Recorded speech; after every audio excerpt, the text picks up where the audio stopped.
तो भैया यहाँ नर्मदा में आकर तीर्थों का भी कल्याण होता है। समस्त मनुष्य गंगा में गंगा दशहरे के दिन स्नान करने के लिए जाते हैं।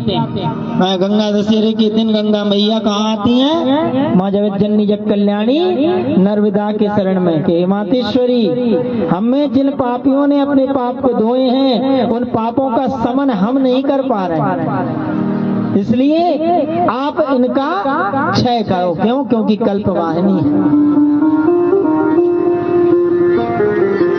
माँ। इस स्वरूप में चर अचर जीवों का उद्धार करने वाली वरदायिनी है।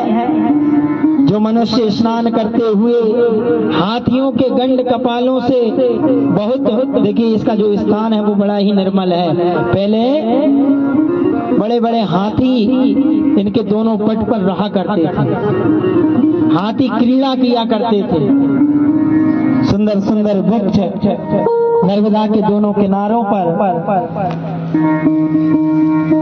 ब्रह्म बलि से युक्त देवांगनाएं इनमें स्नान करने आती हैं और आज भी आती हैं। स्नान क्रीड़ा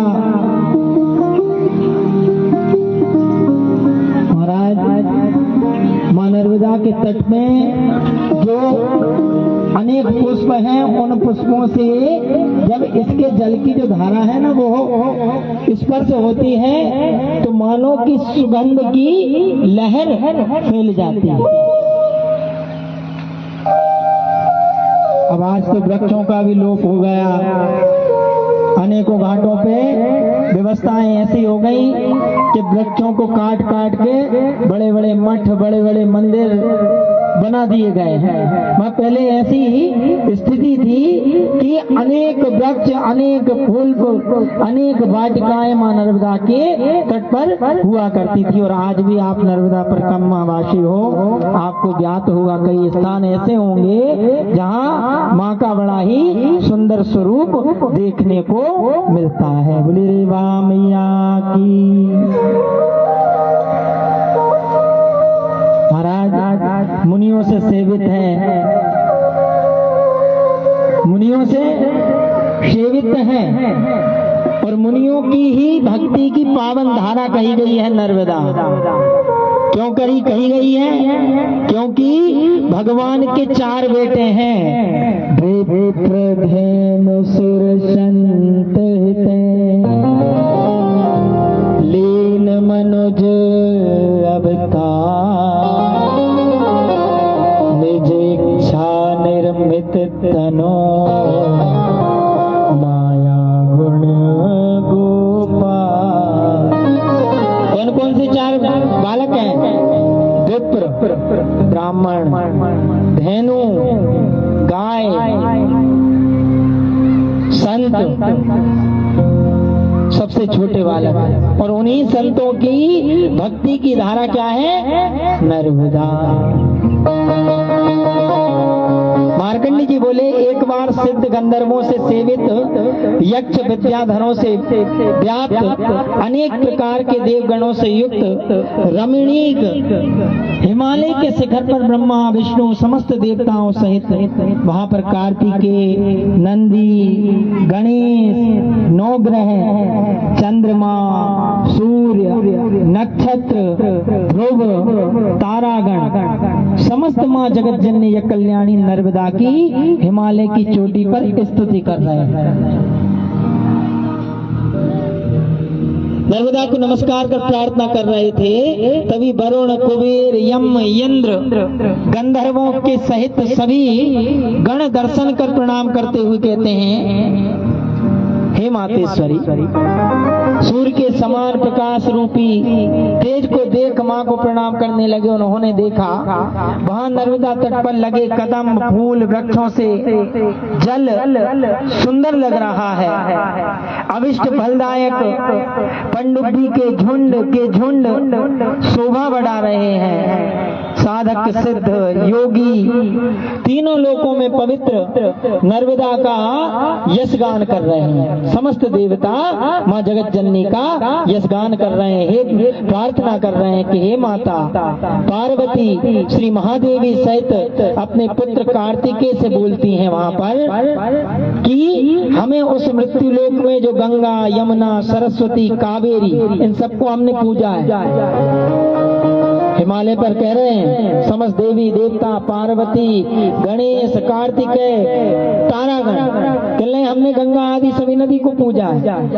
सर्वप्रथम उस पुण्य सलीला नर्मदा का वर्णन कीजिए, हम सुनना चाहते हैं। और यही कथा कार्तिकेय जी ने भी सुनाई है। बोले नर्मदा मैया की। तब स्वामी कार्तिकेय ने अपने माता पिता महादेव की स्तुति की और कहा, कहने लगे आप तीनों के रक्षक हैं, पिनाक धारण करने वाले हैं, डमरू हाथ में लिए हुए हैं, त्रिशूल धारण करने वाले हैं। हे भूत वावन्न भोले नाथ, सर्वप्रथम हम आपको नमस्कार करते हैं। ऐसी प्रार्थना किसने की? कार्तिकेय भगवान ने। बोले कार्तिकेय महाराज की। जगत पिता स्वरूप माता पार्वती के सहित हो आप मेरे सामने विराजमान हो, अर्धनारीश्वर के स्वरूप में हो। और हे भूत भावन भोलेनाथ, मैं आपसे प्रार्थना करता हूँ कि मैं अपने मुखारविंद से जो भी वचन नर्मदा के विषय में आपको सुनाता हूँ, आप मुझ पर कृपा करना। बोले रेवा मैया की। ऐसा बारंबार नमस्कार करते हैं। यहाँ सोनक जी सूत जी इस महाराज से बोले, कहने लगे मैं सर्व पूजित धर्म निपुणता आप में मानता हूँ। पवित्र अमृतमयी कथा के आप वक्ता हैं। व्यास जी ने 18 पुराण, 6 शास्त्र और 4 वेदों की रचना की। किससे करवाई? गणेश जी से करवाई है।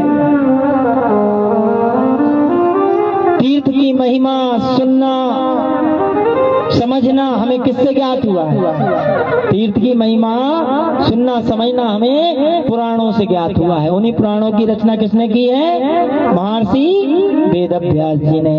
बोली व्यास जी महाराज की। महाराज तीर्थ महिमा बड़ी विचित्र है। जो मान लो कि तीर्थ यात्रा करता है, उसने अगर यह महिमा वर्णन सुन लिया तो समझ लो परिक्रमा कर ली। अब परिक्रमा पे कौन कौन जाने तैयार है ये बताओ? कौन कौन चलना चाहता है? चलना चाहते हो? अरे बड़े कम दिख रहे हैं भैया, हाथ तो ऊपर उठाओ। माताएं, बहनें, भाई बंधु, परिक्रमा पे चलने के लिए ना कोई टिकट लगेगा, न कोई व्यवस्था, न कोई हाथी, न घोड़ा, न पालकी, यहीं बिठाएंगे रोज और यहीं खूब परिक्रमा कराएंगे। करोगे नहीं करोगे?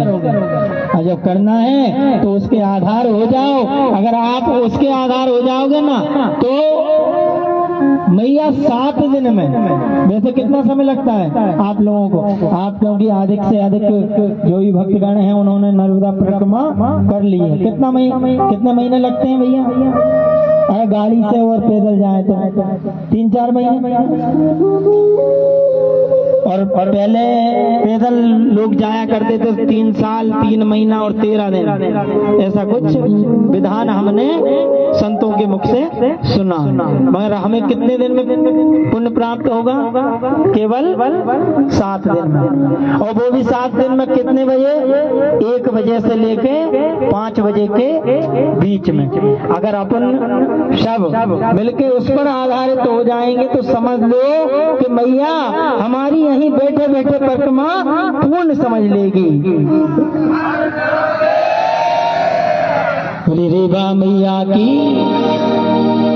है तेरे आधार नरम है तेरे आधार, है तेरे आधार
अमर कंठ